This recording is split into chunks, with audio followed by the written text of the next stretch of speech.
Good afternoon. My name is Leanne Stos, and today's lesson is for ninth grade algebra. The students will be learning to graph on a Cartesian plane, and the learning objectives is that the students will comprehend and understand the necessary vocabulary in order to graph a line segment. And the English language development learning objectives are that they will be exchanging information because they're going to be in groups. And then they will be analyzing the vocabulary that goes with this unit, and they were writing the information into a graphic organizer. And the SDAIE strategy that I'm going to be using is clustering webbing mapping activity, and this is part of the into strategy part of the lesson plan. Okay, students, let's come back together. Let's kind of quiet down a little bit. Let's go over your little chart graphic organizer that you just filled in. So let's start at the very top. We're talking about the Cartesian plane, and everything that we're going to talk about in the vocabulary has to do with the Cartesian plane. Okay, so let's start with the top 4 quadrants. Okay, so the number 1 quadrant over here, you have the symbols plus, and that means that your x coordinate and your y coordinate are both positive. Okay, so that guy has a really good attitude because he's totally positive.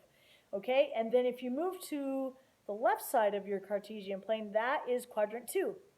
Okay, and he's starting to lose it a little bit, so the x guy is negative, and then the rise number, the y, is actually positive. Then if you move down, they're both negative. X and y have both lost their hope, and they're both negative. And then on the bottom right-hand side, you have the positive x and the negative y. Okay. So that builds on the 4 quadrants.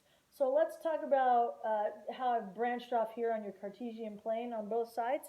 And yours doesn't have to look exactly like mine. If you didn't get them in the same order or whatever, it's okay. I just wanted you to know that each one of these vocabulary words builds on a precept from a previous one. Okay, so let's talk about this.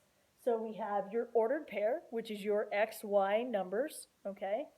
And so that's what this is right here, x, y, okay? And then from your ordered pair, you should be able to find your y-intercept and your x-intercept, okay?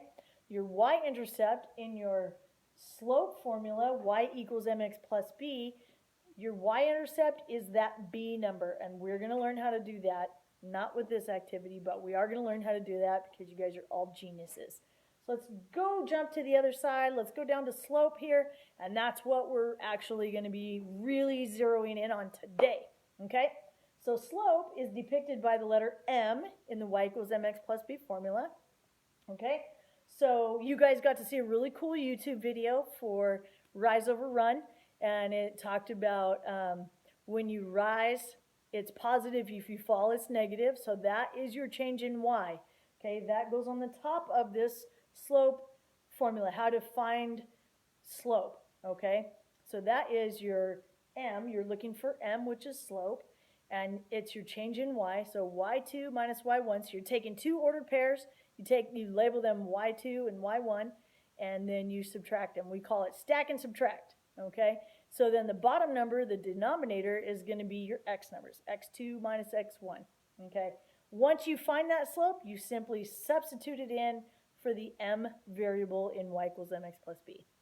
Okay, and since you have ordered pairs, you can actually substitute an xy pair in for x and y to find what b is, and once you solve for b, then you have your y-intercept. Sounds great, doesn't it? Or Greek. Great or Greek? Which one is it? Anyway, so this is just the beginning. We will actually make sense and unfold this whole thing for you guys.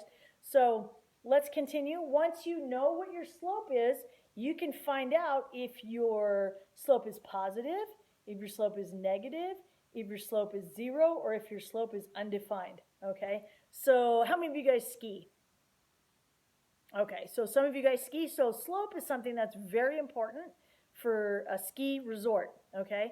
So slope is actually applicable to today's world. It's a real world thing.